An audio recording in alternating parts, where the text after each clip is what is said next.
राष्ट्रवादी काँग्रेसने विरोध तर दर्शवला, पण भूमिका तुम्ही मांडली नाही, याचं नेमकं कारण काय त्याबद्दल सांगा.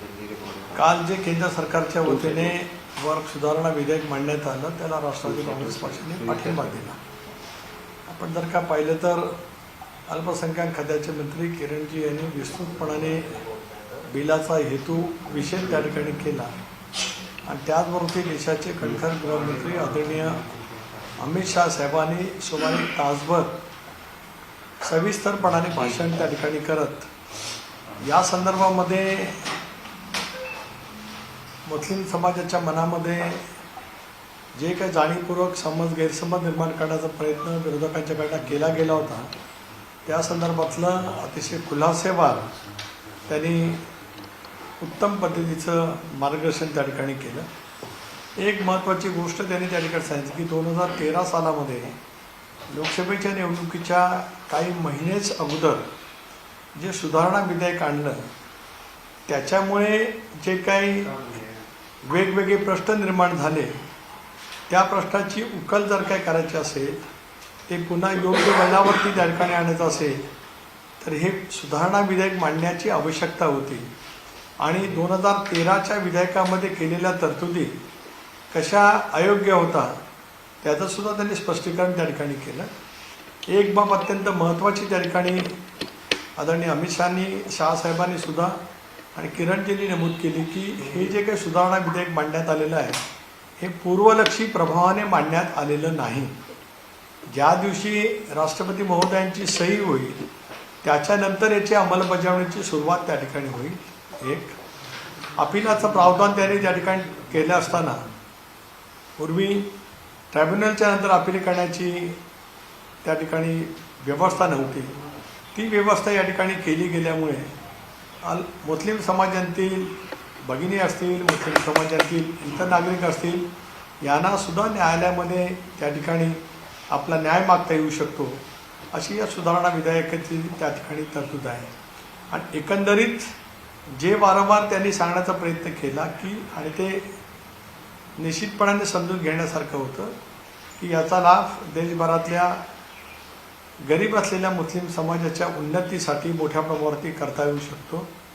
उत्पन्नामध्ये भरीव पद्धतीची वाढ करत मुस्लिम समाजासाठी ज्या काय पायाभूत सुविधा द्यायच्या आहेत ते देण्यासंदर्भातली तरतूद या सगळ्या याच्यामध्ये केली असल्यामुळे त्याचा फायदा मुस्लिम समाजाला त्या ठिकाणी होऊ शकतो असं त्या ठिकाणी सांगितलं.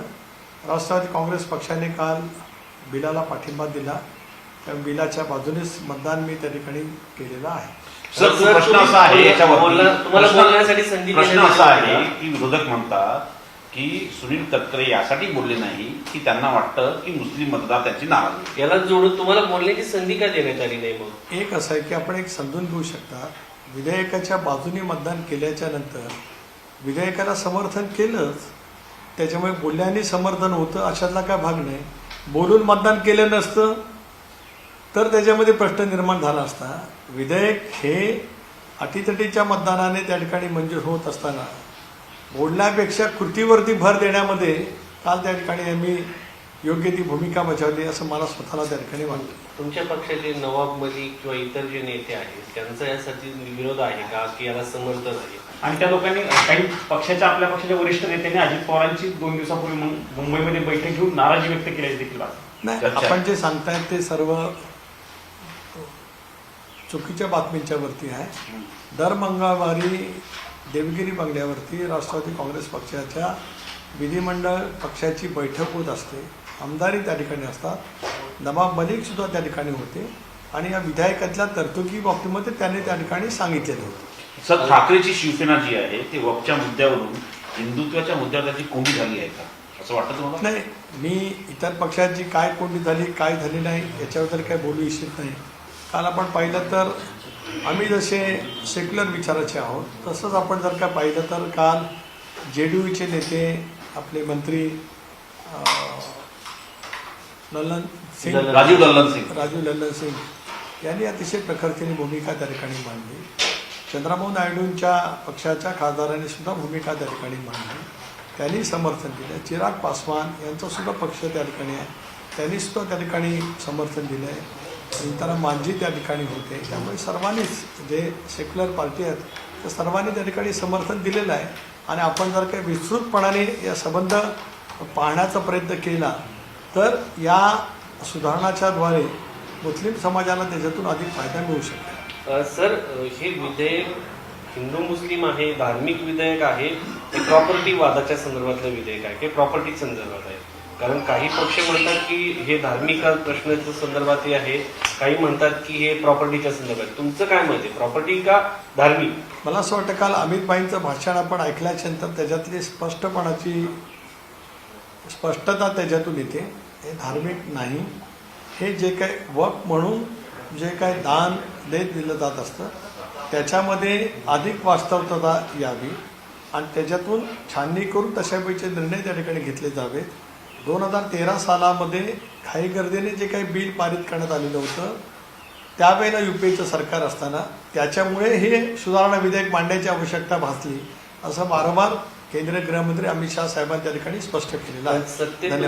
सत्तेत जे एकनाथ शिंदेसोबत तुम्ही सत्तेत आहात ते म्हणतात की मुस्लिम हिंदू धर्माच्या संदर्भात बिल आहे आणि ठाकरेंवर टीका करताना ते म्हणतात की ठाकरे मुस्लिमांचं लांगुल चालन करायला लागलेले आहे. म्हणजे तुम्ही सत्तेत ज्यांच्यासोबत आहेत ते म्हणतात की धार्मिक आहे, तुम्ही म्हणतात की आर्थिक. कोणी काय बोलावं हा प्रत्येकाचा प्रश्न आहे. मला माहीत नाही की शिंदे साहेबांच्या शिवसेनेकडनं या पद्धतीचं कोणी काय वक्तव्य केलं, कारण श्रीकांत शिंदेनी सभागृहामध्ये त्यांची भूमिका मांडली.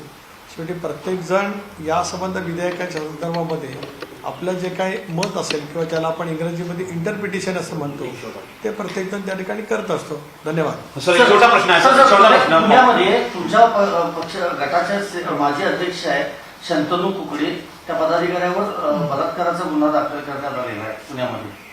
नाही, माझ्याकडे याची माहिती नाही, कारण रात्री 4 वाजेपर्यंत सभागृह त्या ठिकाणी चालू होतं. माहिती नक्की घेईन आणि जर काय राष्ट्रवादी काँग्रेस पक्षाचा पदाधिकारी असेल तर त्याच्यावरती कारवाई निश्चितपणाने केली जाईल. पोलिसांनी सुद्धा या गोष्टीचा तपास सखोलपणाने करून संबंधितांच्यावरती कडक कारवाई करावी अशी राष्ट्रवादी काँग्रेस पक्षाची भूमिका. छत्रपती शिवाजी महाराजांच्याबद्दल गेल्या अनेक दिवसांपासून ते हिंदुत्ववादी आहेत असं जे चित्र भाजपकडून वर्तवलं जात होतं, पण नितीन गडकरींनी म्हटलंय की छत्रपती शिवाजी महाराज हे 100% सेक्युलर होते, त्यांच्या सैन्यामध्ये मुस्लिम देखील होते. नाही, छत्रपती शिवरायांचा जाज्वल्य इतिहास संबंध देशवासियांच्या समोर आहे. आपण पाहिलं की छत्रपती शिवरायांनी हिंदवी स्वराज्याची स्थापना केली आणि ती स्थापना करत असताना 18 पगड जाती 12 बलुतेदार सर्व धर्मियांना सोबत घेत छत्रपती शिवरायांनी हिंदवी स्वराज्याची स्थापना केली. हा शौर्याचा इतिहास संबंध देशभरांतील देशाच्या बाहेरील शिवप्रेमी नागरिकांना निश्चितपणाने ज्ञात त्या ठिकाणी